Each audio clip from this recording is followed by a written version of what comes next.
Male, Mao, Ricky Anger. Speech muted.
Ryan Bishop has left the meeting.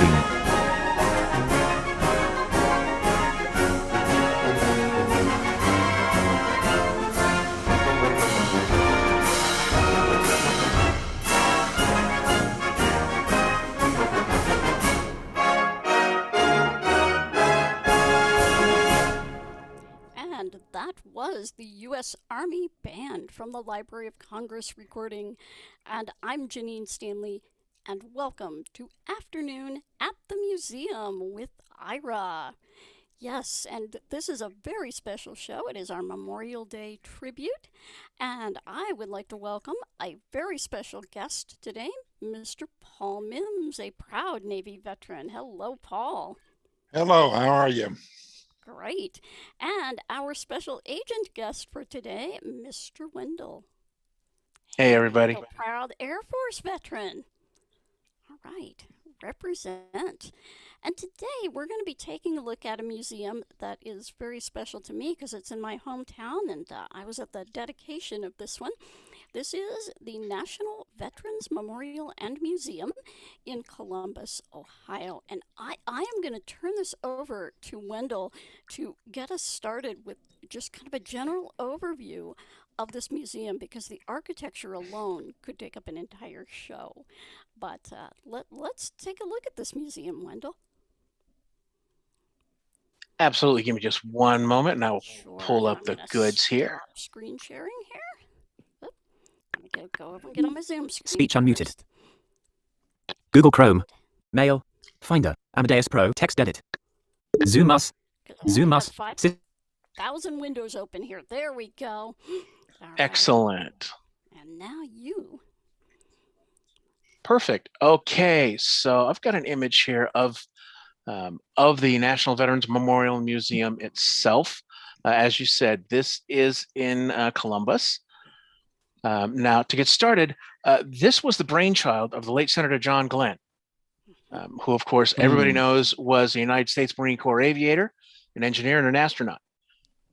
He was the third American in space and the first one to orbit the Earth. He circled it 3 times back in 1962. So the concept here, there are 4 main focuses that this museum has. And this museum, just to let everybody know, this is about the people. This is not about battles. This is not about armament. This is not about wars. This is about the people and their lives and their experiences and their sacrifices. So the first point is honor. This is all about honoring Americans' contributions to our country through military service. Their other part of the mission is to connect civilians with veterans and their experiences. then to inspire visitors to serve their community and nation as actively engaged citizens, and then finally to educate people about the history and the value of military service. So now this complex, as I said, is in Columbus, Ohio. It's just north of Highway 40 and just west of the Uptown District, across the Scioto River. Did I say that right, Jenny? Scioto River. Scioto? Scioto. It's silent? Yep, silent. Oh Yep. man, 5 minutes in, I already Old blew it. Indian All right. tribe and French combination, I think. But yes, it is right in the heart of downtown Columbus, actually. A couple blocks west of the State House. Cool. Now I'm going to share another picture really quick here. Now, just north of the as part of the complex, just north of the building itself, okay, is what's called the Memorial Grove. This is a 2.5-acre circular lot of trees. It's bordered by a stone pathway that goes around the perimeter. There's a reflecting pool that's in a crescent shape that hugs the eastern side of the path. And that pool has 2 small water features of 3 small waterfalls each that face towards the grove of trees. That walkway also has several benches that face those trees. This was designed as an area for contemplation and reflection. There's actually 251 trees from 21 different varieties that are planted in the Memorial Grove. And the architects planned this so that as they grow together, they'll form a canopy that covers the entire spot. A lot of very careful and very expert planning went into this, actually. Now, I'm going to go back to the building for just a moment, because the building itself is also pretty special.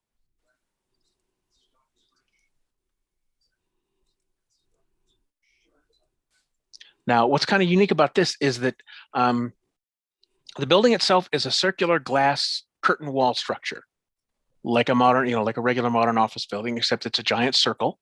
And then it has thick bands of concrete, of reinforced concrete, that crisscross all the way around it, kind of like bandages.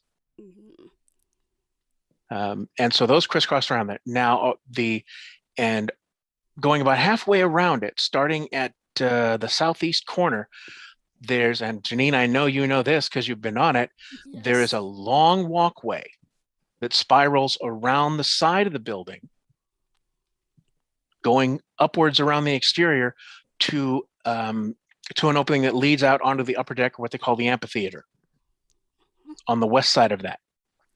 And then also on top of the building, coming up from the amphitheater level, it goes up into a green space. And there's actually living grass on top of the roof where people can go up and they can look out over the grove and over the city. And that was, I believe, where we were for part of the dedication ceremony. Right. The dedication ceremony was up there. They're also planning on using it to hold military weddings. Oh, that would be nice. That would be beautiful, actually. We sat in the rain listening to General Colin Powell at the dedication, which was a huge honor. Wow. Yeah. That is exciting. Yeah, it was very special. Now, there's one more feature. That is, right now, there is a temporary exhibition going on outside. It's called The Wall That Heals. And that's a traveling 3/4 scale replica of the Vietnam's Veteran Memorial Wall. And so that has, it's 3/4 of the size. So it's 375 feet. It's more than a football field in length. And that's going to be on display outside 24 hours a day, starting today and ending on the 31st. That has the names of over 58,000 U.S. service members who were lost in Vietnam, over 140 black panels on that wall that is in an extended V shape. And typically that replica is up in a county just north of Columbus, Delaware County. That often appears this time of year up in Delaware County. And so it's nice that this year they've been able to bring it down to the memorial and things are open so that people can go and see it. And Paul, I will ask you, if you don't mind, have you been to the actual wall in Washington? Oh, yes, I have. You are a Vietnam And yeah, I was a Vietnam veteran. Yes. And I have to say it was a stirring experience. Totally unexpected, when I went there. But once I was there, it just provoked, thoughts and memories and well, just emotions, period. Yeah, it's a very stirring experience. Wonderful. What else do we have going into the building? Well, as we go into the building, now this one of the things that I really enjoy about this facility is that, again, this focuses on the people. This really does focus on the people. And so I'm going to share another one here really quick. As you go into the building, on the main floor, what we're looking at now is the corner of the main entranceway. On the far wall are 50 flags, one for each state.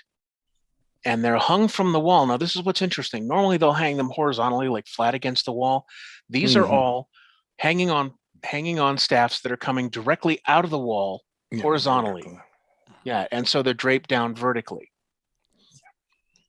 And so they're all the flags from all the states are against the far wall. And then as you're coming closer, this is one of the exhibitions. There are several rotating exhibitions going on at this museum, and this one has 8 by 10 banners, about 8 feet long by about 4 feet wide, of veterans. And what's really fascinating about this is that one side of these banners depict the people as civilians in their civilian life, and then the other side shows them in uniform and on duty. Nice. And so there's definitely some time lapses involved there.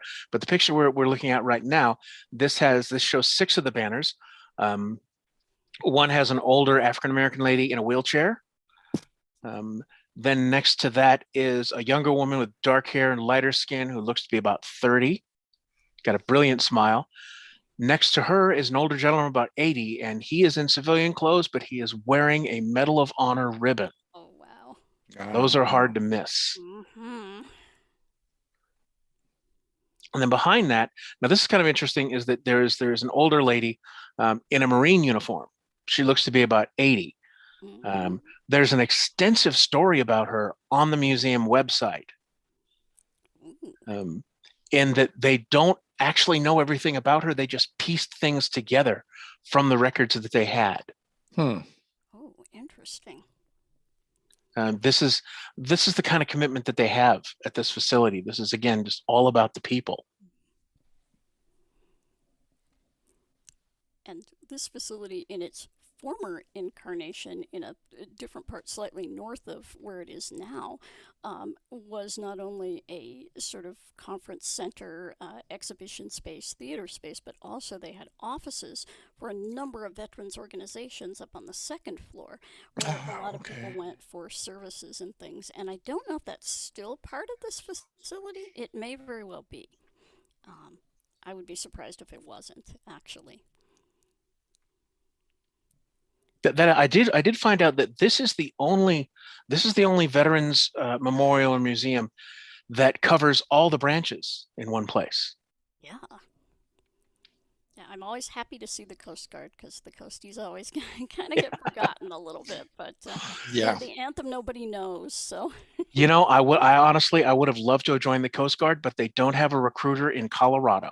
oh yeah, it's a little tough. The one in Columbus is a little lonely, actually. Done some volunteer work there with the Coast Guard Auxiliary, and it gets a little lonely over there. But yeah. Now, the interesting thing about this is, again, this is a circular structure, so it's built on this kind of ring model. And the way they have this laid out is that the interior walls of the structure depict a timeline of American military activity starting from 1775 from the first stirrings of the rebellion all the way through present day. So on the inner side of the ring, this has, a lot of facts and figures, a lot of dates and times and places, and photographs from that time, even a few items, just when it comes, through that historical line. On the outside of the ring, however, this is where it gets personal, because on the outside of the ring, it has mementos and memories and things to do with the actual people who were serving. Let me grab another one here really quick. And there was a lot of activity during that period in the Ohio country, as it was known, and points west, which were the Northwest expansion kind of area during that time. Of course, Fort Duquesne over in Pittsburgh, and points west.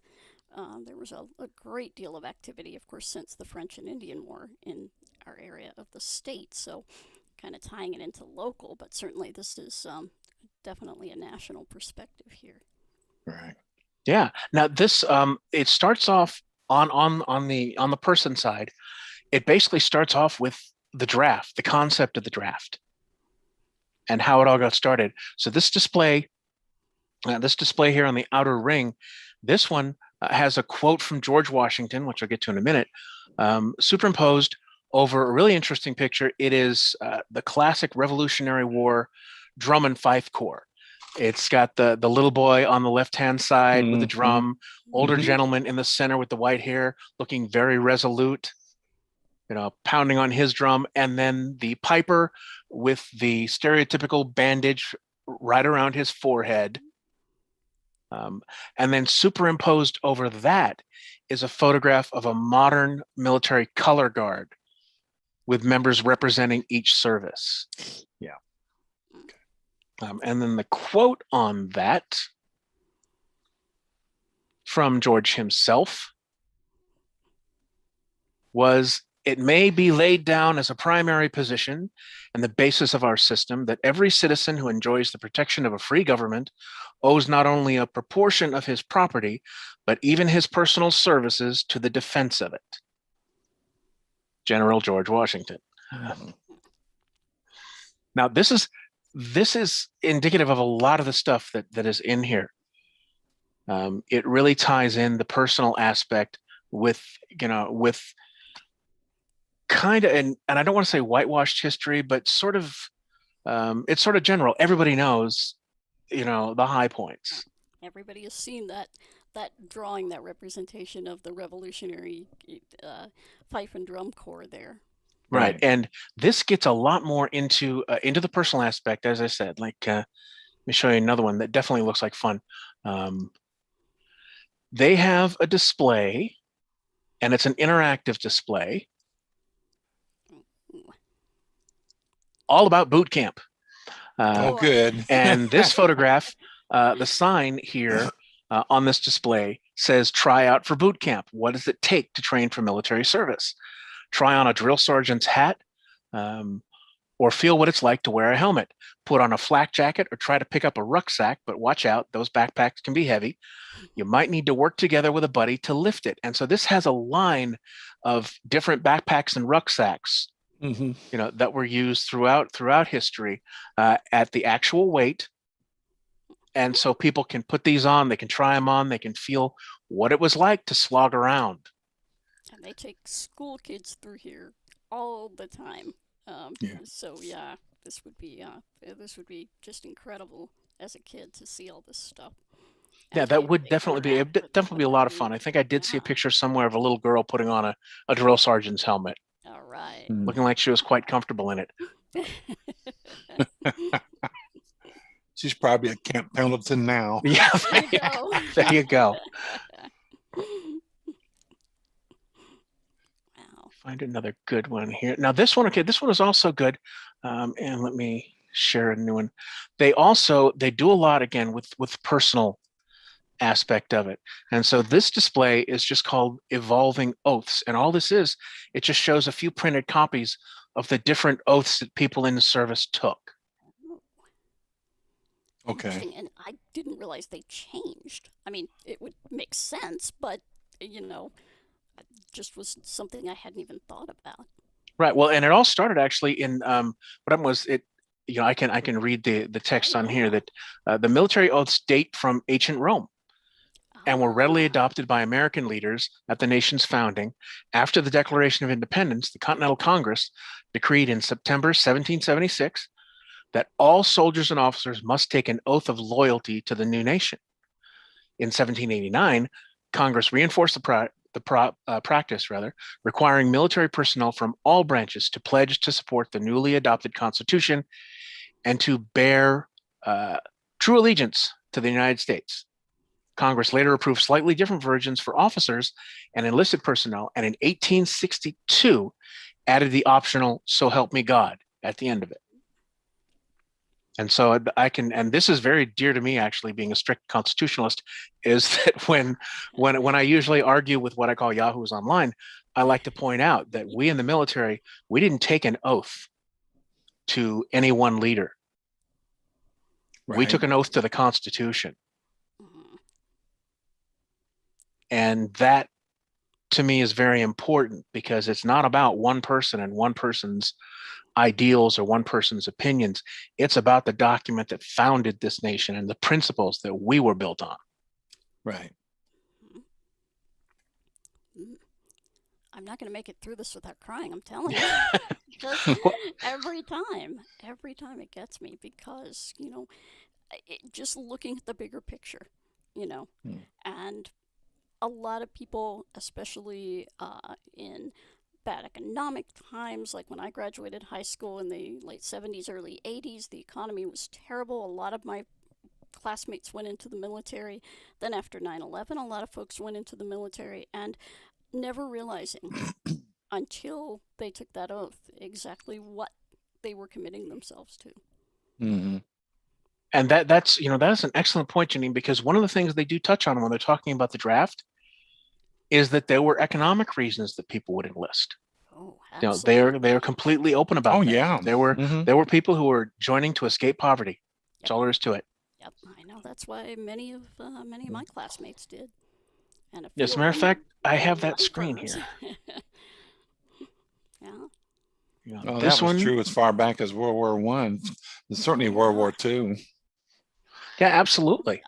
What this statement says is that it's titled "Why We Serve," and it states Americans join the military for a wide variety of reasons. Some are drawn by patriotism or family tradition. I come from a long line. My grandfather was in the Navy in World War II.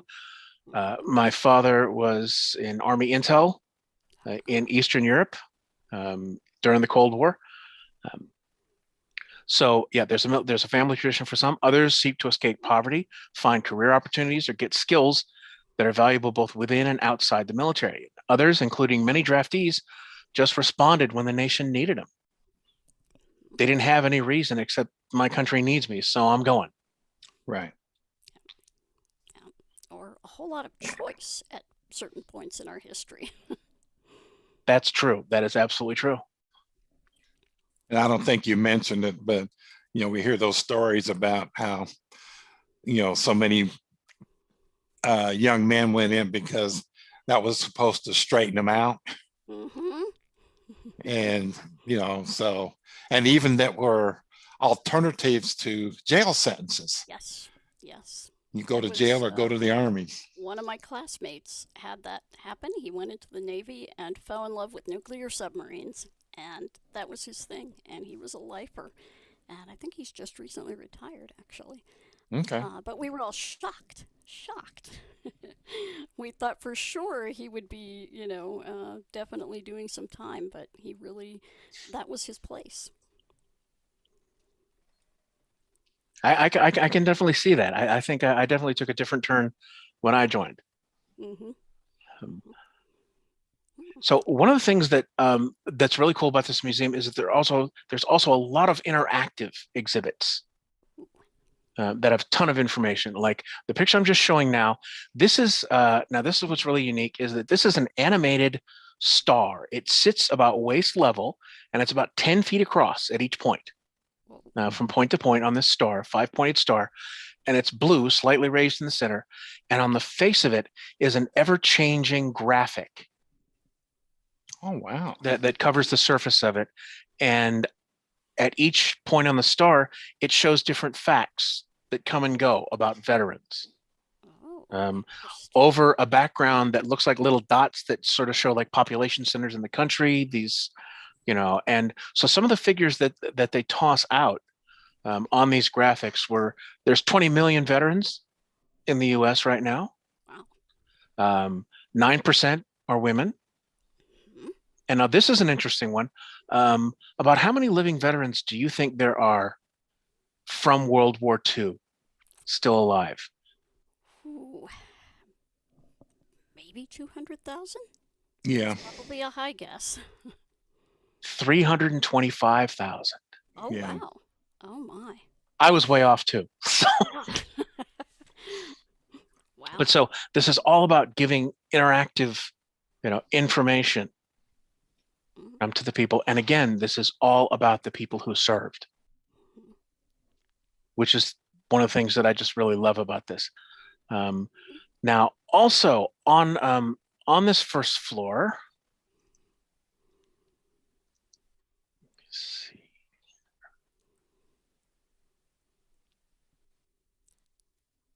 And I have not yet been inside of this museum. That's one of my, we were going to go, and then the pandemic hit, and so this is one of our must go places as soon as we start going again.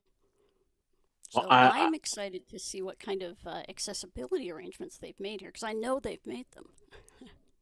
I would be really excited to see that too. Oh, you Now, never one of know, the things you remember I discussed before that how it splits off into the timeline and then into more things about the the service members themselves. What this is a picture of the interior again, and on the left-hand side it shows a number of the displays. They're all in large panels, spaced out about 20 feet apart. And the one here in the foreground, this one's really interesting because it talks about the conditions that people served under. And one of the things that most civilians don't think about is the heavy amount of censorship that mail had to go through Mm-hmm. when getting to those people. So this display has a photograph, looks from the 40s, with a woman in the Army Corps holding a United States mail bag. And then superimposed over that are some of those propaganda, or not propaganda, I guess they were propaganda Well, they posters, were. warning about Let's face it, yeah. loose lips sink ships. You have to be careful who you talk to. Make sure you don't put anything, indicative in your personal mail. And it's all about censorship. Mm-hmm. When it came to people trying to communicate with their family members. Right. Yep. Yep. And then look at the difference now in that we've got, because of the First Amendment, live reporters in the combat zones, Yep. traveling with units. Yep. And so, And women. what used to be held really close to the vest is now right for everybody to know right now, Yeah. real time. Instantly. And well, I guess in a way I have a problem with that, even as a veteran, but I think yeah, it's a lot harder on the families because you don't know what you're going to see there. right. And there's nothing blocking you from what you're seeing. Yeah, and the communications are so much different. Oh yeah. Right. Yeah. Yeah. I can't imagine what it would have been like to be able to talk to my loved ones immediately. Mm-hmm. To communicate. I mean, the quickest I could do was either sometimes a long distance scheduled phone call when I could get it in Korea, Right. or we used to use ham radio operators Oh yeah. who would Yeah, transmit yes. messages back and forth. They were volunteers. And so it would be common to say, hey, mom and dad love you, over, and they would translate the message for you. They would just repeat it. Mm-hmm. Yeah. Going back and forth. And so you'd be talking through 3, 4, maybe 5 different people. And I'm guessing that there are probably a number of explorers in our customer base here who are ham radio operators who have done that kind of thing over the years. But just to think about the immediacy of communication now, Mm-hmm. Yeah, they all have iPhones. Well, well, anyway, smartphones. Yeah. Some kind of phone, satellite phone, even in some of these places where people are deployed. Right. Now, one thing that I am really very happy to see that did, let me just find this. Here we go. There is a display. Let me find, there it is. Okay. The mezzanines rotate through different exhibits. Hmm. And the one that's going on currently, see, I had it. I just, don't you hate that when you lose the photo? There we go. Okay, got it. This one is called Depicting the Invisible. And this has to do with PTSD. This one hit me when I saw the description. Yeah. Mm-hmm. This is, I find this really amazing because this is a set of stark black and white photographs, of veterans, and each one is at least 6 feet high, square. Oh, wow. Okay. And they are all races, genders. It spans the spectrum, but there are very, very personal statements involved in this. Just to give you an example, the one here in the foreground on the left-hand side, this guy has biker written all over him. He's got to be 6'5", easy, 250, 275. Okay, this is, in a dark alley, he might be terrifying. He's cradling his infant kid. And his hand could literally just cover their head. They're so large. Yeah. And then in this photograph, just find that one because it's, okay, here we go. In this photograph, it has his personal statements on there. Such things like how he was out on patrol and they ran over an IED. Okay. And so he developed a traumatic brain injury. Mm-hmm. And it took years for him to get the proper combination of meds so that he could feel like a human being again. Yep. Because for so many times. Yep, for so many of these veterans, the injuries, the physical injuries can heal. Yeah. But how do you reacclimate to civilian life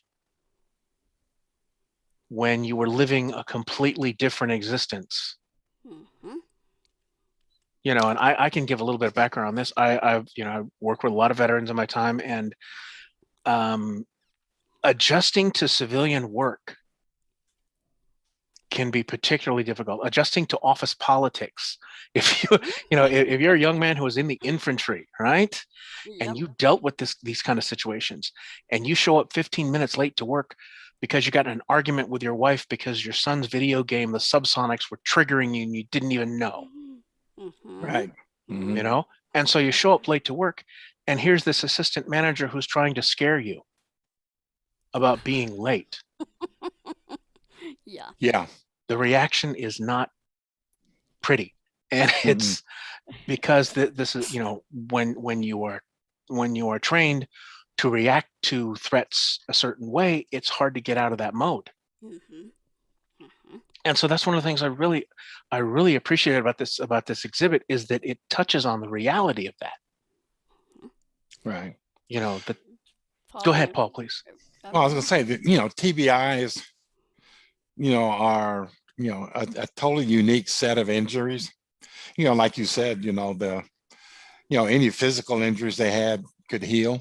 After that, you don't know they have a disability, very possibly just by looking at them, if they didn't have the severe injuries. But I actually met a lieutenant colonel with a TBI, and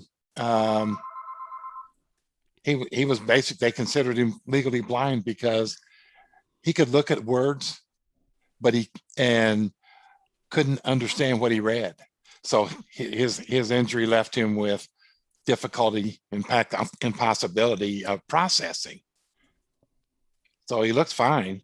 He could drive, except that he can't, he had trouble with the signs. So there's a lot of people walking around, they're combat injured. You can't see their injuries, because all their limbs and everything else is there. They're not using a white cane or crutches or a wheelchair. Yeah. But they've definitely been injured. And so now think about all of the veterans that were in World War II in Korea before they identified TBIs. Yeah.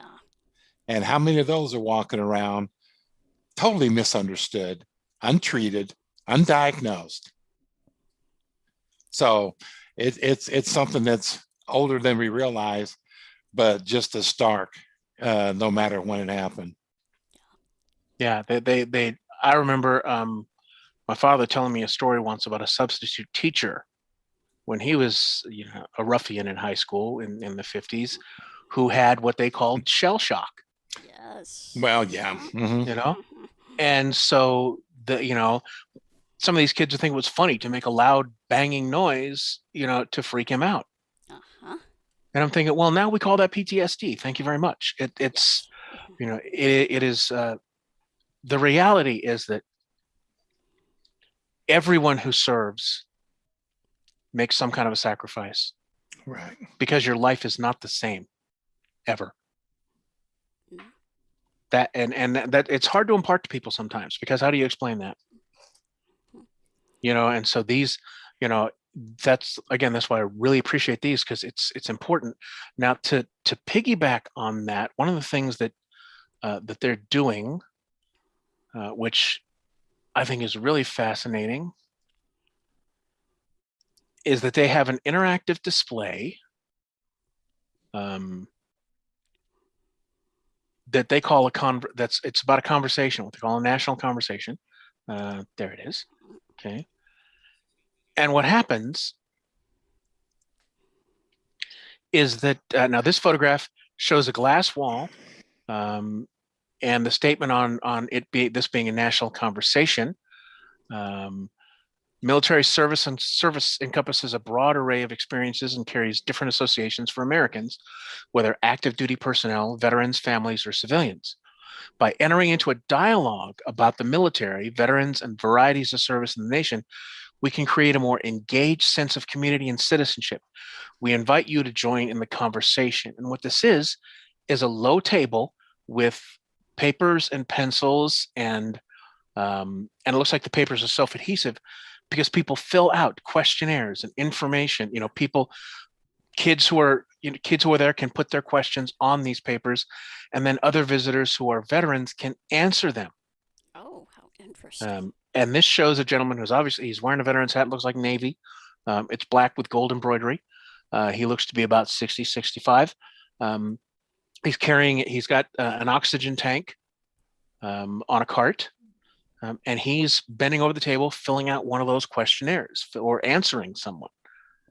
And again, this is all about that dialogue. This is all about giving people an insight into something they just might not know about.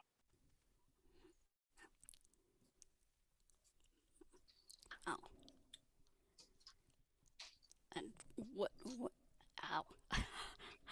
Now I need to go there and figure out how they would make that accessible. I can think of a number of ways, but that would be fascinating to sit down and take a look at what people were talking about, actually. Well, I would be glad to help you with that. Oh, yeah. Yeah. Oh, I would love to have you as my agent for this one, so we'll have to take a look at that, I think. Now, one of the other things that's on this mezzanine in it's called the service and sacrifice area. Is they have a depiction of, let me grab this one. Okay. It's a dinner service table. It's called the missing man table, the POW table, the MIA table. Mm-hmm. Mm-hmm. Okay. So this is a formal dinner setting. It is a white tablecloth, and there are a total of 6 spaces on here, one for each service, and then one for civilians, who are also lost in service. Now, a lot of people don't know there is actually a very formalized ritual when it comes to setting this table. And every every item on this table has significance. Oh. And so you might want to strap in on this one, Janine, because I'm gonna. I was gonna say I'm gonna lose it because my husband is one of those civilian employees. So yeah. So Mhm. the way this table is set up is that, number one, like I said, this is a white tablecloth, and it has, and I'm going to go into each detail here. First off, this table is smaller than any other tables at any function, Mhm. because it symbolizes the frailty of one person alone facing the enemy. Okay. The white tablecloth, that represents the purity of their Mhm. response to our country's call for aid. The empty chairs depict an unknown face. Doesn't mean it's any specific person. It represents everybody who is not there.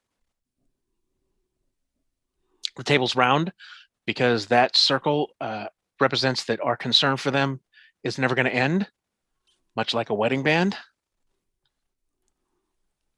There is a Bible or another holy book on the table to represent faith in a higher power and the pledge to our country that was founded as one nation under God.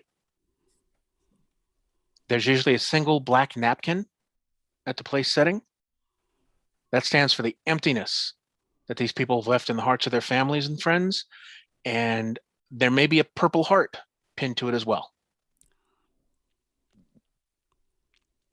There's usually a single red rose that reminds us of the families and their loved ones, with a red ribbon tied around the vase, which represents the love of the country, which inspired them to serve.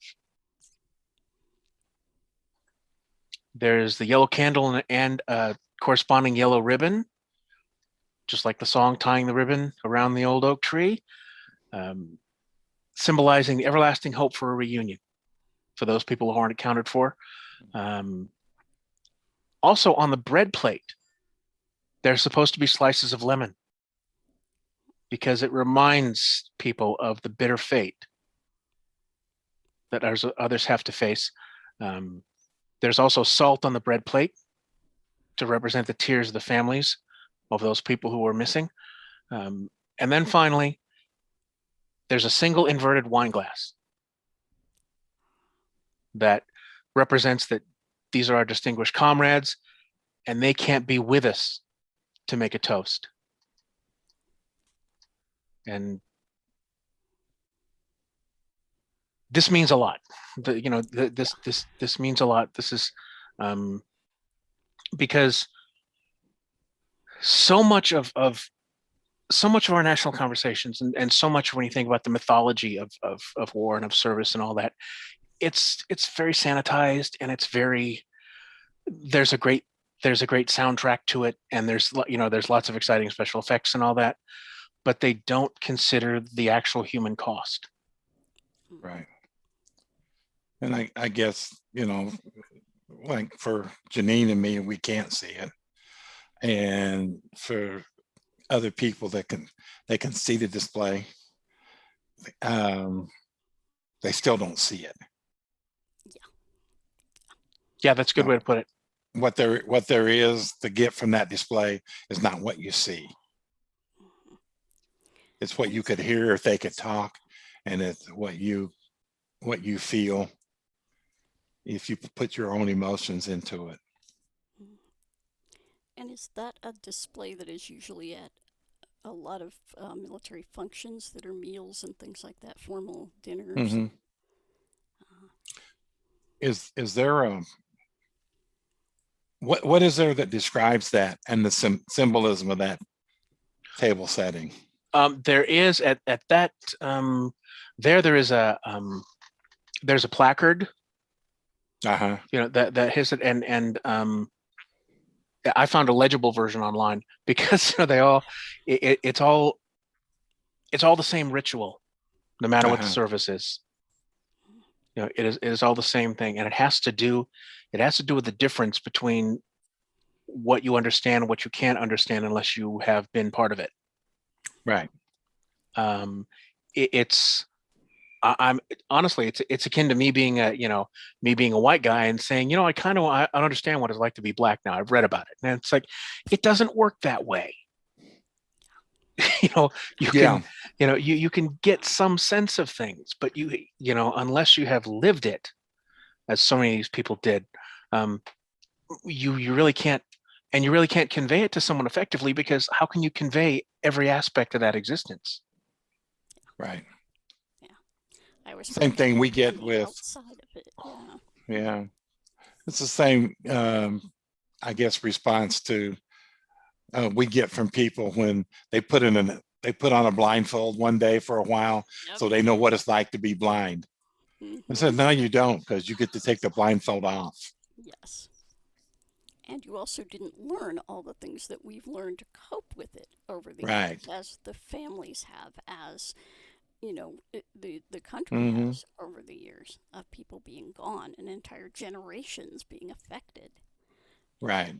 And look, Paulette, at your generation of the Vietnam vets, and how many now are encountering some of the serious chemical exposure injuries that we had no idea, and for Yeah, years there denied that were actually. still new onsets of that stuff. Yeah, it takes decades to manifest. That's the reality of it. Yeah. Okay, got just a couple more here. All right. That Okay. and this is really striking. Now this brings us up to the second floor, which, as you know, Janine, that is that's where the amphitheater level is. But this is seen from the inside of the building, and over one half of the wall, that's an entire glass wall that circles, pretty much half of the amphitheater, looking out over that area. Now, the amazing thing about this wall is that it is painted with translucent stripes that go from the top to the bottom of the windows, in different colors, and those colors represent the ribbons worn on a uniform. Okay. And so, in addition to having this long line, of the basically these military ribbons, that are across this glass wall, the sun comes through those windows and basically casts those ribbon patterns on the hardwood floor Right. of the Okay. viewing area. It's really striking. This picture shows a couple sitting on a wooden bench, looking through those windows out over the amphitheater level. And it is.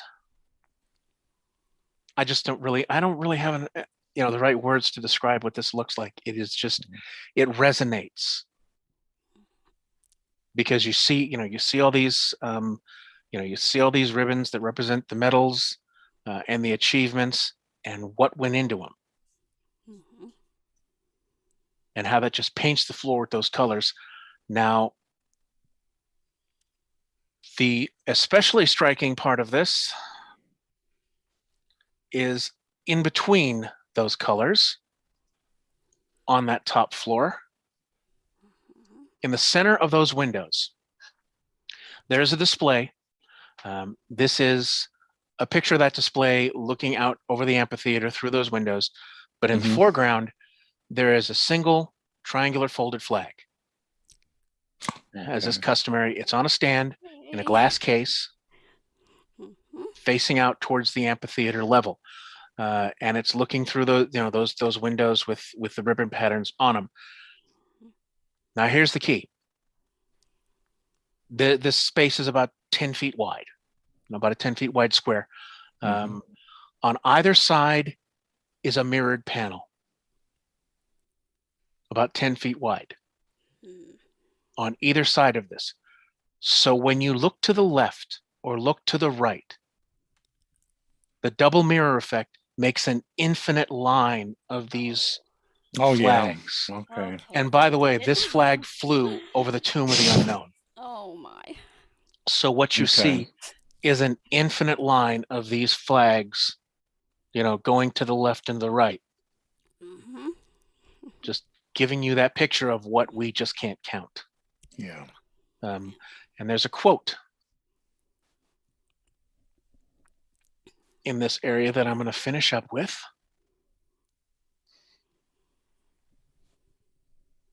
And this was from a Vietnam Army veteran. And the plaque says, if you're able, save a place for them inside of you and save one backward glance when you're leaving for the places they can no longer go. Wow.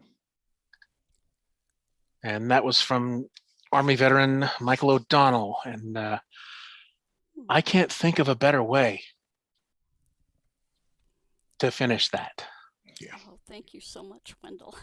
Yes, thank Yeah, you. my grandfather's flag from World War I. And my father-in-law and my brother-in-law, we have their flags as well. And I'm just thinking of that infinite reflection. Wow.